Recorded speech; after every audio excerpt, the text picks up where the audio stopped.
பரிசுத்த ஆவி தாரும் எங்கள் ஆத்துமத்திலே, எங்களுக்கு உயிரை தாரும் பரிசுத்த ஆவியை. ஞான தீபம் ஞான தீபம் சுவாமி நீரே ஏற்றுமே. ஞான தீபம் ஞான தீபம் சுவாமி நீரே ஏற்றுமே.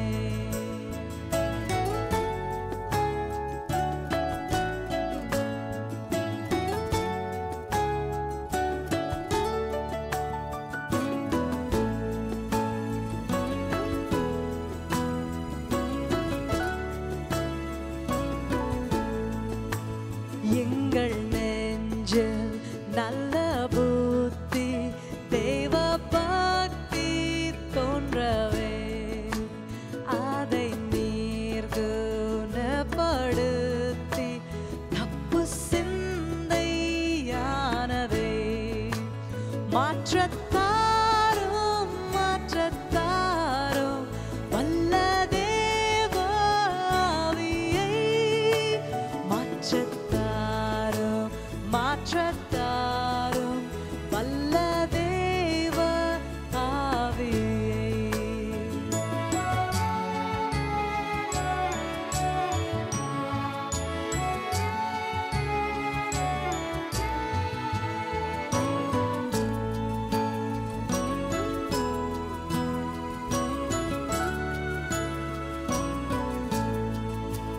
நெஞ்சு என்னிலே கலங்கி நாயனே ரட்சியம் என்று கெஞ்சும் போதிரங்கி என்னை தேற்றி கொண்டீரோம்.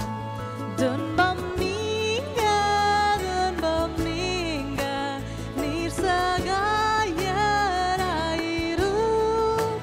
துன்பம் நீங்க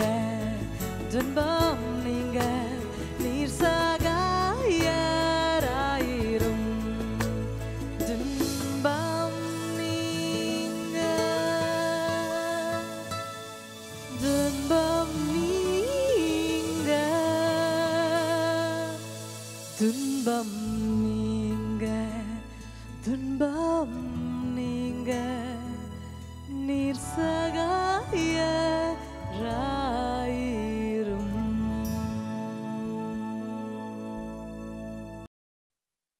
கிறிஸ்துவுக்குள் மிகவும் பிரியமான ஹோப் டிவி நேயர்களே, உங்கள் யாவருக்கும் இயேசுவின் நாமத்தினாலே வாழ்த்துக்களை தெரிவித்துக் கொள்கிறோம்.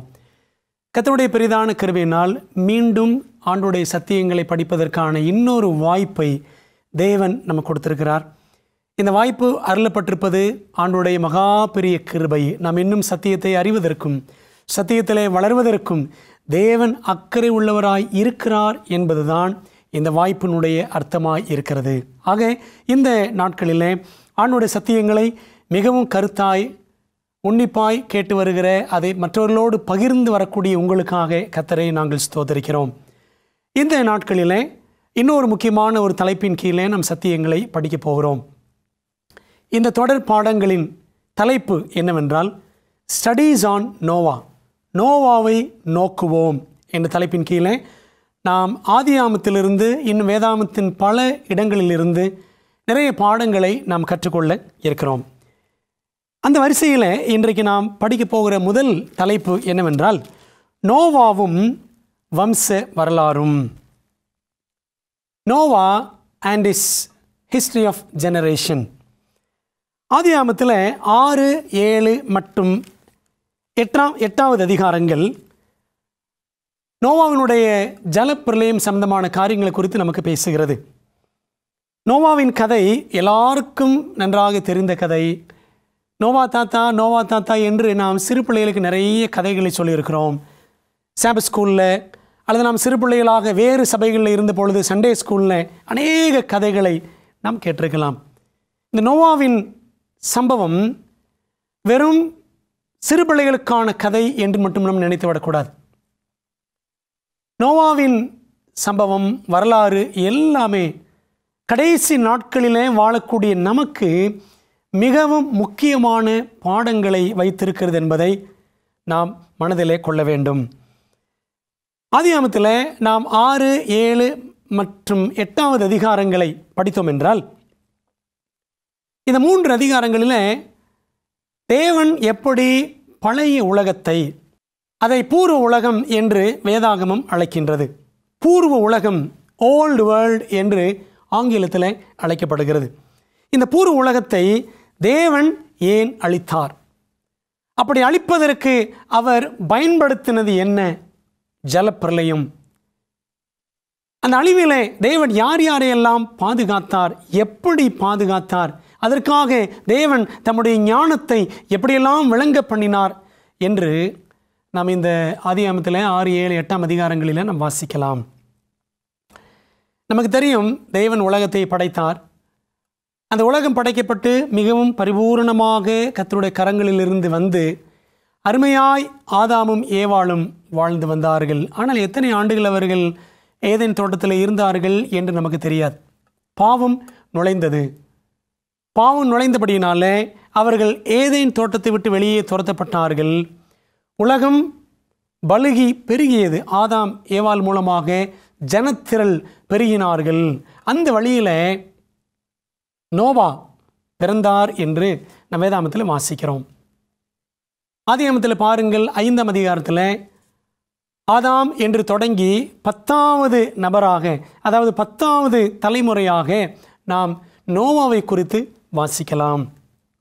இந்த நோவாவின் நாட்களில் உலகத்தில் அக்கிரமம் மிகவும் பெருகி காணப்பட்டது. இது ஆதியாகமத்தில் 6ஆம் அதிகாரம் வசனங்கள் 3 நாம் வாசிக்கிறோம். அப்பொழுது கர்த்தர், என் ஆவி என்றைக்கும் மனுஷனோட போராடுவதில்லை, அவன் மாம்சந்தானே, அவன் இருக்க போகிற நாட்கள் 120 வருஷம் என்றார்.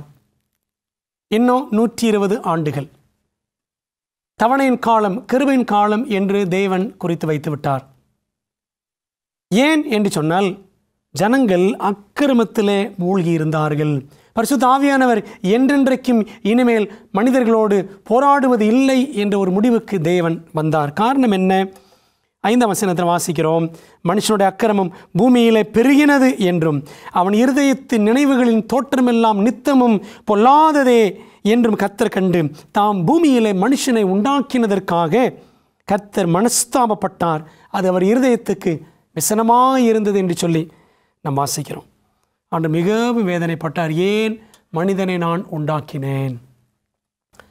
ஆதாமுடைய காலத்திலிருந்து நோவாவின் காலம் வரைக்கும் ஏறக்குறைய 2000 ஆண்டுகள் என்று வேத அறிஞர்கள் கணக்கிட்டிருக்கிறார்கள். ஆகவே ஆதாம் படைக்கப்பட்டு ஏறக்குறைய 2000 ஆண்டுகள் நெருங்கி வரக்கூடிய நேரத்தில் தேவன் மிகவும் மனஸ்தாபப்பட்டு விசனப்பட்டு இந்த உலகத்தை நான் அழிக்கப் போகிறேன் என்று ஒரு முடிவுக்கு அவர் வந்தார். 7ஆம் வசனம் சொல்கிறது, அப்பொழுது கர்த்தர், நான் சிருஷ்டித்த மனுஷனை பூமியின் மேல் வைக்காமல், நான் இனிமேல் இந்த மனுக்குலத்தை பூமியில் வைக்கக்கூடாது என்று தேவன் முடிவு கட்டிவிட்டார். மனுஷன் முதற்கொண்டு மிருகங்கள், ஊரும் பிராணிகள், ஆகாயத்து பறவைகள் பரியந்தம் உண்டாயிருக்கிறவைகளை நிகிரகம் பண்ணுவேன். நிகிரகம் என்றால் அழிக்கப் போகிறேன் என்று பொருள்.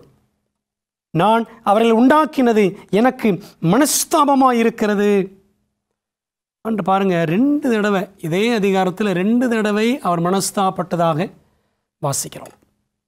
பல நேரங்களில் பெற்றோர்கள் தங்களுடைய பிள்ளைகளை குறித்து தவறி போகிற, கீழ்ப்படியாமல் வாழக்கூடிய, சொல்லுக்கடங்காத பிள்ளைகளை பார்த்து வேதனையோடு சொல்லுவார்கள், நான் ஏன் இவனை பெற்றேன்? இவனை பெற்றதற்கு நான் சும்மா இருந்திருக்கலாமே.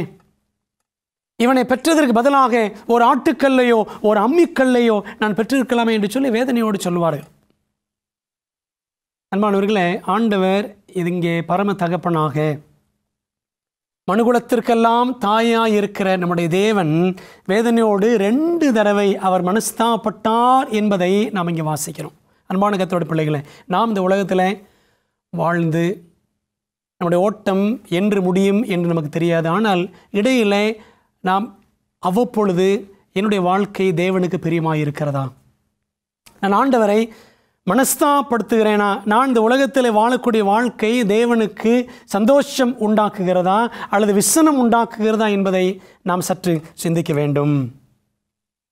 பாருங்கள், தேவன் விசனப்பட்டபடினாலே இந்த உலகத்தை அழிக்க வேண்டும் என்று அவர் திட்டம் பண்ணினார். நம்முடைய கவனத்துக்குரிய பகுதி ஆதியாகமம் 6ஆம் அதிகாரம் 8-9 வசனங்கள். நோவாவுக்கோ கர்த்தருடைய கண்களில் கிருபை கிடைத்தது. நோவாவின் வம்ச வரலாறு. நோவா தன் காலத்தில் இருந்தவர்களுக்குள்ளே நீதிமானும் உத்தமனுமாய் இருந்தான். நோவா தேவனோடே சஞ்சரித்து கொண்டிருந்தான் என்று நாம் இங்கே வாசிக்கிறோம். அன்பானவர்களே, மிக அருமையான ஒரு வார்த்தை. அந்த வார்த்தை தான் இப்பொழுது இன்றைக்கு நம்முடைய தியானம். நோவாவின் வம்ச வரலாறு. நோவாவின் வம்ச வரலாறு என்று இங்கே அதிகாரம் 6ஆம் அதிகாரம் 9ஆம் வசனத்தில் வாசிக்கிறோம். வம்ச வரலாறு என்ற ஒரு வார்த்தை வந்த உடனே அடுத்து என்ன வர வேண்டும்? நோவாவுடைய தகப்பன் இவர்தான், இவருடைய தாய் என்று இவள்தான் என்று பெயர்கள் கொடுக்கப்பட்டிருக்க வேண்டும். இந்த ஊரைச் சேர்ந்தவன், இந்த தேதியில் பிறந்தவன், இவனுடைய தாய், இவனுடைய தகப்பன், உறவினர்கள் இவர்கள்தான். இதுதான் வம்ச வரலாறு.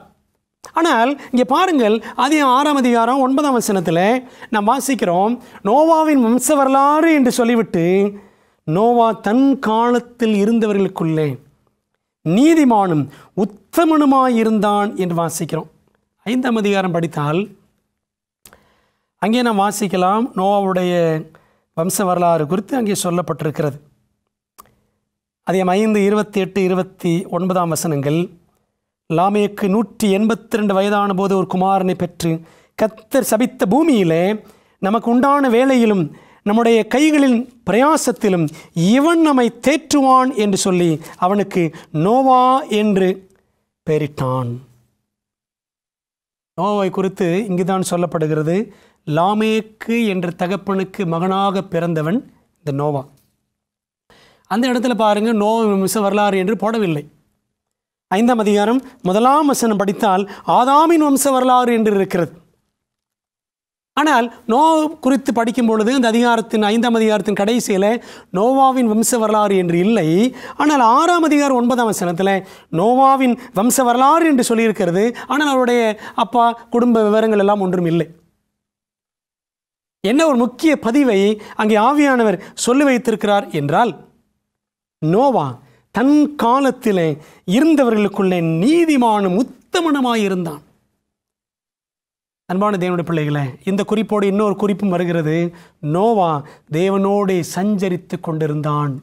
இப்போ என்ன பொருள் என்று சொன்னால், இன்றைக்கு நாம் கிறிஸ்தவ குடும்பத்தில் பிறந்து விடுவதையோ அல்லது கிறிஸ்தவ பாரம்பரியத்தை உடையவர்களாக இருப்பதையோ, நான் பல ஆண்டுகளாக இந்த சபையில் இருக்கிறேன், இத்தனை ஆண்டுகளாக நான் போதகராக, ஒரு மூப்பராக, ஒரு தலைவராக இருக்கிறேன் என்று சொல்லுவதைத்தான் நாம் நம்முடைய ஒரு பரம்பரை வரலாறாக, வம்ச வரலாறாக நாம் பெரிதாக மதிக்கிறோம்.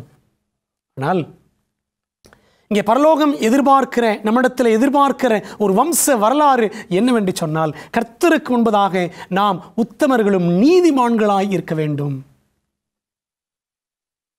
நோவாவை போல தேவனோடு சஞ்சரிக்கிறவர்களாக இருக்க வேண்டும். வேதாமத்தில் பாருங்கள், தேவனோடு சஞ்சரித்தவர்கள் என்று, அதாவது தேவனோடு நடந்தவர்கள் என்று 2 பேரை குறித்து வேதாகமம் சொல்லுகிறது. அதுவும் ஆதியாகமத்தில் மட்டும்தான் வாசிக்கிறோம். ஆதியாகமம் 5ஆம் அதிகாரம் 24ஆம் வசனத்தில் வாசிக்கிறோம், ஏனோக்கு தேவனோடு சஞ்சரித்தான்.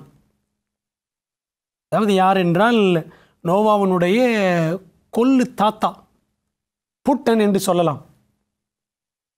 அந்த ஏனோக்கு தேவனோடு சஞ்சரித்து கொண்டிருந்தார். அந்த ஏனோக்கினுடைய கொல்லு பேரனாகிய நோவாவும் தேவனோடு சஞ்சரித்து கொண்டிருந்தான் என்று வாசிக்கிறோம். 6ஆம் அதிகாரம் 9ஆம் வசனத்தில் வேதாகமத்தில் தேவனோடு சஞ்சரித்தவர்கள் என்று சொல்லப்பட்டிருப்பது இந்த 2 பேர் தான். அன்பான தேவனுடைய பிள்ளைகளே, ஆக பரலோகம் எதிர்பார்க்கிற, தேவன் விரும்பக்கூடிய ஒரு வம்ச வரலாறு என்னவென்றால், இந்த வசனத்தின்படி 3 காரியங்கள்: நீதி, உத்தமம், தேவனோடு நடத்தல். இதுதான் பரலோகம் நம்மிடத்திலே எதிர்பார்க்கிற வம்ச வரலாறு. இந்த உலகத்தில் பாவம் பெருகி காணப்படுகிறது, அக்கிரமம் பெருகி காணப்படுகிறது. ஆதியாகமம் 6ஆம் அதிகாரத்தின்படி பார்த்தால் பூமி சீர்கெட்டதாக இருந்தது என்று சொல்லி நாம் 11 மற்றும் 12ஆம் வசனங்களில் வாசிக்கிறோம். தேவன் பூமியை பார்த்தார், இதோ அது சீர்கெட்டதாக இருந்தது, மாம்சமான யாவரும் பூமியின் மேல் தங்கள் வழியை கெடுத்து கொண்டிருந்தார்கள். இன்றைக்கு இந்திய வரலாற்றை நாம் பார்ப்போம் என்று சொன்னால், இன்றைக்கு நடக்கக்கூடிய இந்தியாவின் எல்லா காரியங்களும் இந்த பூமி சீர்கெட்டு போய் கொண்டிருக்கிறது என்பதை நமக்கு தெரியப்படுத்துகிறது. மாம்சமான யாவரும் பூமி மேல் தங்கள் வழியை கெடுத்து கொண்டிருந்தார்கள். இன்னைக்கு கெடுத்து கொண்டு தான் இருக்கிறார்கள். இந்தியாவில் வரக்கூடிய சட்டங்கள் எல்லாம் பார்த்தீர்களா? ஆணும் ஆணும் கல்யாணம் பண்ணலாம், பெண்ணும் பெண்ணும் அவர்கள் கூடி வாழலாம், லெஸ்பியனிசம், ஹோமோசெக்சுவாலிட்டி, இதெல்லாம் இன்றைக்கு பாவங்கள் இல்லை என்பது போல இன்றைக்கி சட்டப்பூர்வமான காரியங்கள் வெளிவருகின்றன. சமீபத்தில் வந்த இன்னொரு சட்டம் என்னவென்று சொன்னால், விபச்சாரம் தவறல்ல, கள்ளக்காதல் ஒரு பிரச்சனையும் அல்ல என்று இன்னைக்கு இந்திய அரசாங்கம் சில ஏதோ அபூர்வமான சில சட்டங்களை கொண்டு வருகிறது. ஆனால் அன்பான தேவனுடைய பிள்ளைகளே, இந்த சட்டங்கள் எல்லாம் வேதாமத்தின்படி சரியான சட்டங்கள் அல்ல, கர்த்தருடைய வேதத்திற்கு விரோதமான சட்டங்கள். நாம் என்ன புரிந்து கொள்கிறோம் என்று சொன்னால், ஆண்டுடைய வார்த்தைக்கு விரோதமாக வரக்கூடிய எந்த சட்டங்களையும் நாம் மதிக்க வேண்டும் என்று இல்லை. நாம் புரிந்து கொள்ளக்கூடிய ஒரு பாடம், பூமி சீர்கெட்டு போய் கொண்டிருக்கிறது, மாம்சமான யாவரும் தங்கள் வழிகளை கெடுத்து கொண்டிருக்கிற ஒரு நாட்களிலே நாம் வாழ்ந்து கொண்டிருக்கிறோம். இப்படிப்பட்ட இந்த உலகத்தில் தேவன் நம்மிடத்தில் எதிர்பார்க்கிற ஒரு வம்ச வரலாறு என்னவென்று சொன்னால், அன்பானவர்களே, நாம் கர்த்தருடைய பார்வையிலே நீதிமான்களாக உத்தமர்களாக இருக்க வேண்டும். நீதி என்றால் என்ன?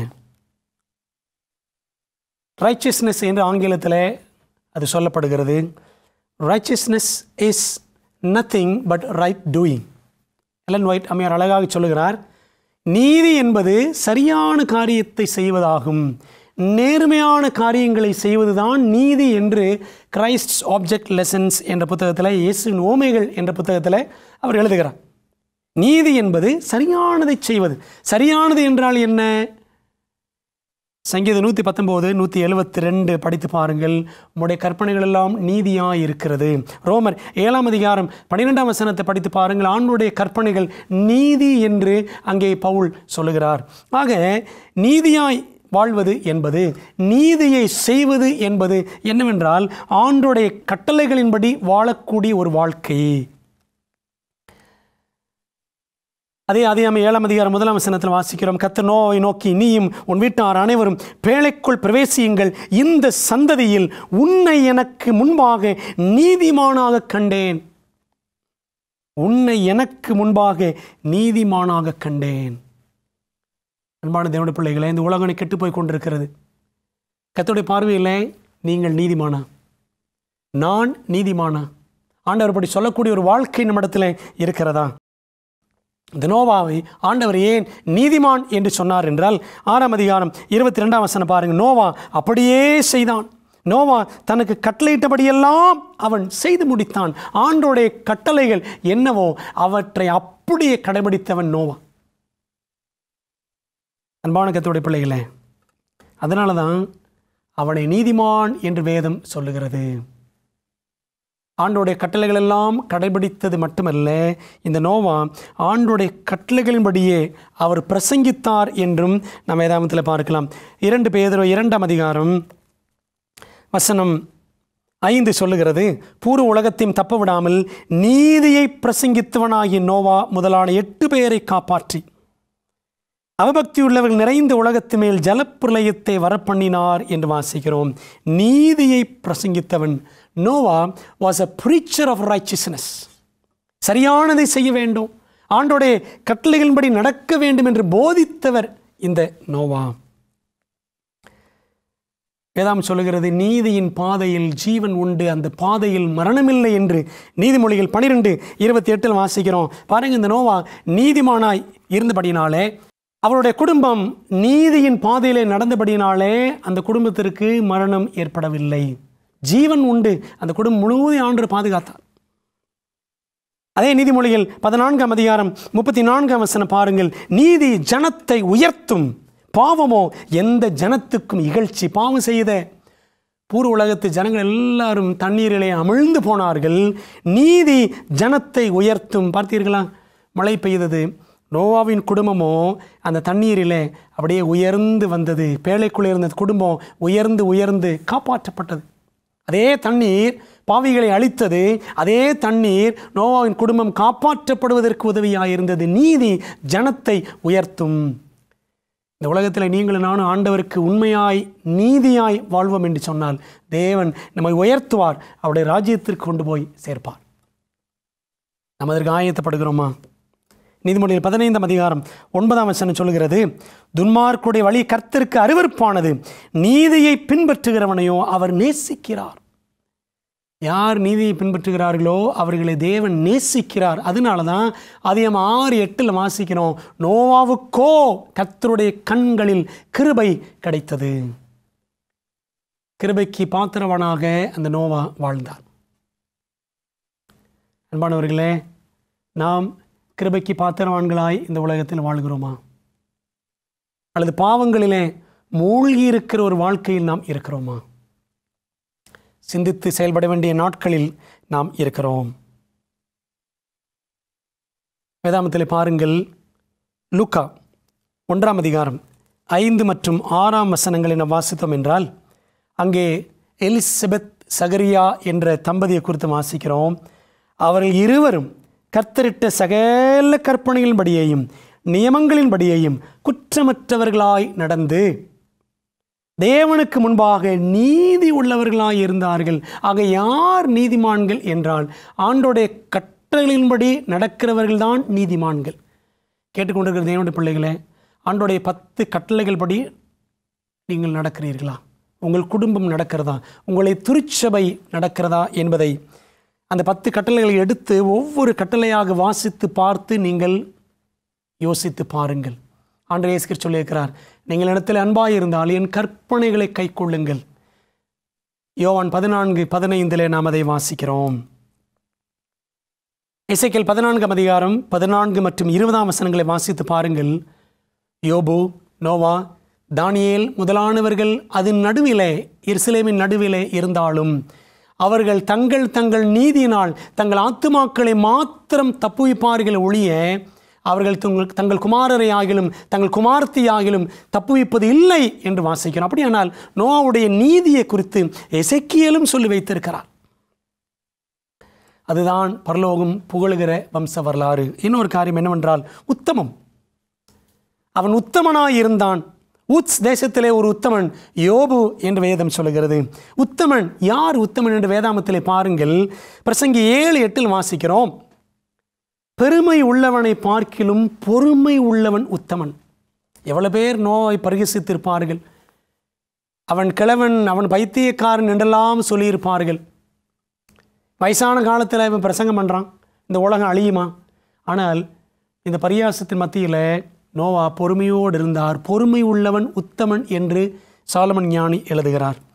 நீதிமொழிகள் 16:32 நீங்கள் வாசித்து பாருங்கள். அங்கே சாலமன் சொல்லுகிறார், தன்னுடைய மனதை அடக்குகிறவன் உத்தமன், பலவானை பார்க்கிலும் நீடிய சாந்தம் உள்ளவன் உத்தமன். 120 வருடங்களாக நோவா எவ்வளவு சாந்தத்தோடு பொறுமையோடு பிரசங்கம் பண்ணியிருக்க வேண்டும். பட்டணத்தை பிடிக்கிறவனை பார்க்கிலும் தன் மனதை அடக்குகிறவன் உத்தமன்.